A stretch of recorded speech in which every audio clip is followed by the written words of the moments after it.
Berapa nilai satu nyawa manusia? Apakah satu tambang, satu kapal pesiar, satu deal strategis? Saat izin ditantangani dan dividen dicairkan, aku penasaran. Apakah orang-orang serakah ini masih ingat dengan wajah-wajah manusia yang dikorbankan dan ditinggalkan dengan tempat tinggal yang hancur dan tanah yang diracuni?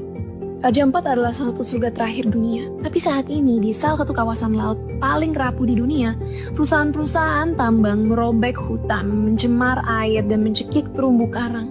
Semua demi nikel untuk menggerakkan mobil listrik. Katanya ini kemajuan. Tapi kemajuan untuk siapa? Coba tanya ke mama-mama di Papua yang sekarang kesulitan cari air bersih untuk mandiin anaknya. Coba tanya nelayan yang pulang dengan jaring kosong dan gak bisa ngasih makan keluarganya. Coba tanya para tetua yang lihat hutan-hutan sakral mereka diratain. Harga sebenarnya dari tambang ini bukan sekedar ton logam yang diambil, tapi kematian cara hidup, putusnya ikatan suci antara manusia, tanah, laut, dan budaya. Why does this keep happening? Tentunya banyak faktor yang nggak bisa dijelasin dalam satu video ini, tapi salah satu hal yang ingin aku bahas adalah moral disengagement. Kita membenarkan yang nggak bisa dibenarkan. Ini demi pembangunan nasional. Cuma pulau kecil, yang lain kan masih ada. Negara lain juga lebih parah kok, masa kita nggak boleh untung? Dan dari sana, keserakahan tumbuh pelan-pelan, sembunyi di balik rapat-rapat ber-AC, dibungkus jargon patriotisme. Apa yang awalnya cuma kompromi kecil soal etika lama-lama jadi hal biasa. Sampai akhirnya seluruh ekosistem dan budaya pun dikorbanin tanpa rasa malu. Ini bukan sekedar kegagalan kebijakan. It's a failure of conscience. Kegagalan hati nurani. Ironisnya, masyarakat Papua yang sekarang kita rugiin ini dulu justru penjaga surga ini. Mereka ngelindungin terumbu karang jauh sebelum dunia peduli sama konservasi. Mereka hidup dengan cara hidup. Itu kebenaran yang sekarang kita lupain. Bahwa tanah sama laut itu bukan barang dagangan buat dieksploitasi, tapi saudara yang harus dijaga. Tapi hari ini suara mereka dibungkam. Hak mereka diinjek-injek. Banyak izin tambang dikeluarkan tanpa persetujuan FPIC.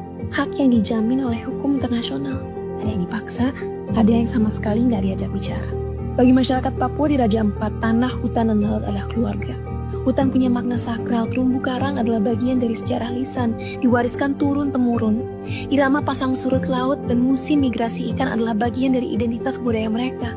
Dan sekarang, hutan-hutan sakral diratakan, laut jadi mati, dan sunyi ilmu yang dulu diwariskan dari orang tua ke anak tentang laut dan alam jadi tak relevan lagi.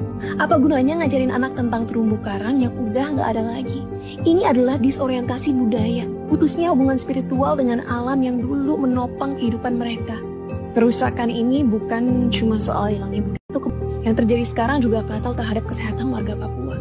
Perkembangan hutan dan tambang nyebarin debu ke udara, ngeracunin air. Dan tahu nggak, desa-desa di sekitar tambang udah melaporkan bahwa mereka mulai kena penyakit kulit dan gangguan pernapasan. Warga yang dulu minum air jernih dari mata air alami sekarang ragu ngasih air itu ke anak-anak mereka. Dan saat generasi selanjutnya bertanya sama kita, kenapa hidup makin sulit? Kenapa impian mereka makin jauh walau orang tuanya kerja keras tiap hari? Kalian mau jawab apa? Bahwa segelintir orang memiliki kekayaan di atas nasib jutaan rakyat? Bahwa saat kalian berjuang beli beras dan bayar uang sekolah, mereka malah jual masa depan negeri ini demi mobil mewah, villa di luar negeri, dan rekening dengan uang berlimpah? Raja Ampat bukan sekedar pulau. Ini peringatan.